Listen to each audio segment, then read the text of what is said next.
मैं आपको एक मजेदार कहानी सुनाने जा रही हूँ।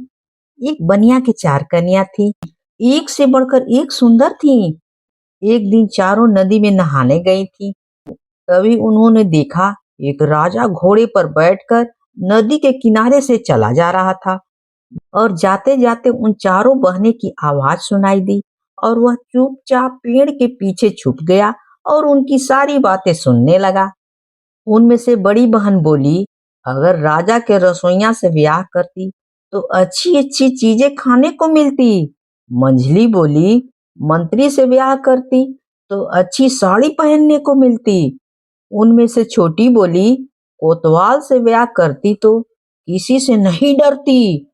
सबसे छोटी बोली, राजा से ब्याह करती तो राजा की पटरानी बन के रहती, कभी वह मुझे दूर नहीं रखता। राजा ने पेड़ के पीछे से सब सुन लिया। महल में लौटकर बनिया को बुलवाया, सारी बातें बताई। जिनकी जो इच्छा हो उसे उसी से विवाह कर दिया जाए। खुद छोटी से विवाह कर लिया और उसे पटरानी बनाकर रखा। सबकी मन की इच्छा पूरी हो गई, पर तीनों बहनें का मन फीका पड़ गया। हमारी बुद्धि को पता नहीं क्या हो गया था, तब इतना पता नहीं था जितना कि पछता कर क्या होगा। अब तो पता ही नहीं था कि रानी बनने से कितना फायदा होता है। जिसका मन जितना चाहा उतना भगवान ने उसे दे दिया। यह तो देवों का विधान है, इसे कौन बदल सकता है। बड़ी बहन को अभी तक कोई बच्चा नहीं हुआ, छोटी को बच्चा होने की आशा है। जो कुछ उनका गुस्सा था अब और बढ़ गया। तीनों ने मिलकर कहा, हम बड़ी होकर बांझ खाली बैठे हैं, ये इतनी छोटी होकर भी बनेगी बेटी बेटे की माँ।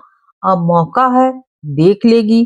तीनों रोज पटरानी के पास आती और बहन को मीठी मीठी बातें कहकर फुसलाती रहती। कोई भेष बनाती तो कोई जूड़ा गूंथ देती, कोई पान बना देती, कोई पांव सहला देती। यूं सब मिलकर सेवा करती। छोटी इतना छल कपट नहीं जानती थी। बड़ी बहनों के भाव स्नेह में वह बह गई। फिर भी छोटी बहन सबसे प्रेम रखा करती थी। इधर विधाता ने ऐसा ही किया। बड़ी बहन को अभी तक बच्चा नहीं हुआ, छोटी को बच्चा होने वाला है। जो कुछ गुस्सा था अब और बढ़ गया। तीनों ने मिलकर कहा, हम बड़ी होकर भी बांझ बैठे हैं, यह इतनी छोटी होकर भी बेटी और बेटा की माँ बनेगी। अब मौका है, देख लेगी। तीनों बहनें रोज आती, बहन को मीठी मीठी बात कहकर फुसलाती। कोई भेष करता, कोई जूड़ा बना देता, कोई पान बना देता, कोई पांव सहला देता। यूं सब मिलकर सेवा करती। छोटी बहन इतना छल कपट नहीं जानती थी। बड़ी बहनों के भाव स्नेह में बह जाती, उन्हें छोड़ती नहीं। कहते हैं दुश्मन कहाँ, माँ के पेट से। छोटी उसके प्यार में पागल हो रही थी, बैठकर चिंता करती रहती थी कैसे इस महल से इसे विदा कराएं। देखते देखते रानी को पूरा 10 मास हो गए। रानी को कष्ट हुआ, बहनों ने ठीक कर लिया। पहले जाकर जच्चा घर पहुंची, वहां से दाई को विदा किया। बहने ने कहा, हम देख लेंगे, हमसे अधिक कौन देख सकता है। किवाड़ बंद कर लिए। रानी की आंख पर पट्टी बांध दी। रानी बोली, बहन पट्टी क्यों बांध रही हो। बड़ी बहन ने कहा, दर्द हो तभी पट्टी बांधते हैं, यह राजा की प्रथा है। रानी को दिव्य सुंदर पुत्र हुआ। बच्चे के रोने से पहले ही उस बच्चे को बक्सा में बंद कर दिया। बक्सा में से बंदर का बच्चा निकालकर रानी के पास रख दिया। दासियों ने ह्यू ह्यू की ध्वनि की, कहा, अरे देखो, रानी ने बंदर के बच्चे को जन्म दिया है। सब अवाक रह गए। आदमी कभी बंदर को जन्म दे सकता है? ऐसा नहीं होता है। सब खुसुर फुसुर करने लगे, पर बड़ों की बात का उत्तर नहीं। ईश्वर को सीढ़ी नहीं। राजमहल की बातें करो किसी से तो मुंह काट दिया जाएगा। जब राजा ने यह बात सुनी, रानी ने बंदर का बच्चा जन्म किया है जानकर शर्म से राजा का सिर झुक गया। राजा चुप रह गए। फिर रानी को दोबारा आस हुई। बहनों ने आकर दर्द संभाला, दाई को विदा कर दी। रानी को दिव्य सुंदर पुत्र हुआ। एक बहन ने बक्सा में रख उसे भी नदी में बहवा दिया। बिल्ली के बच्चे को नाड़ लगाकर रख दिया। यह बात सुनकर राजा चिंतित हो गया। भाग को लिखा मान रहे हैं, फिर तीसरी बार रानी को आस हुई, अब की बार सुंदर बेटी ने जन्म दिया। षड्यंत्र करके बहनों ने उसे भी बक्सा में भरकर बहवा दिया। अब की बार कुत्ते के पिल्ले को सुला दिया। अब आदमी के भी जीव जंतु पैदा होने लगे हैं। चारों ओर बात फैल गई, पूरे राज में बात फैल गई। अब आदमी के भी बच्चे जीव जंतु होने लगे हैं, बिल्ली, कुत्ता, बंदर। राजा के कान में भी ये बात गई। यह सूरनी है, इसे पटरानी बनाकर रखा, इतनी ठाट बाट से रखा। राजा ने सोचा, सच में असूरनी न हो तो कुत्ते, बंदर, बिल्ली पैदा करती। रानी को कारागार में बंदी बनाकर रखा जाए। राजा की पटरानी सोने के गहने भारी लगते हैं, आज पहने कल फेंक देती। अब लोहे की कड़ी पहनी है, आज खूब मोटे मोटे कपड़े पहने हैं। दूध घी में रहने वाली रानी मोटे भात को तरस रही है। उसकी आंखों से आंसू सूखते नहीं, क्या करे क्या न करे, भाग तो सहना ही होगा। रानी के बेटी बेटे को किसने बड़ा किया? बक्सा जाकर किनारे लगा, वहीं राजा के माली का घर है। भाग के कर्म से तीनों बच्चे मिल गए, अपने बच्चे की तरह उनका लालन पालन किया। राजा के कुंवर चांद सा चेहरा माली के घर में चंद्रकला की तरह बढ़े। तीनों भाई बहन घूमते घूमते एक पहाड़ी पर चढ़े। वहां एक झरना बह रहा था। वन कहां से कहां तक फैला है। झरने के किनारे बहुत बड़ा पेड़ था, उसके नीचे ऋषि तप कर रहे थे। उनकी 12 हाथ की जटा, 5 हाथ का नख, 4 हाथ की नाक, गले तक ऊंची बॉबी, तरह तरह की चिड़िया, एक साथ वन पक्षी ऋषि के पास बैठा है। देखकर बड़े भाई को बहुत पसंद आया, जाकर पक्षी को पकड़ लिया, वह पत्थर हो गया। छोटे भाई ने भी वैसा ही किया, वह भी पत्थर हो गया। अब उसकी बहन देखकर अवाक हो गई। अकेली वन में डर लग रहा था, कोई उपाय न देखकर ऋषि के पास जाकर चरणों में गिर गई और ऋषि को सारी बातें बताई।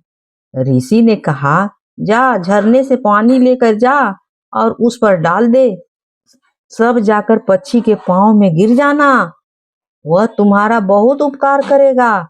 जैसा ऋषि ने कहा वैसा ही बहन ने किया। भाई जाकर पक्षी के पांव में पड़े। पक्षी उड़कर बहन के पास आ गया।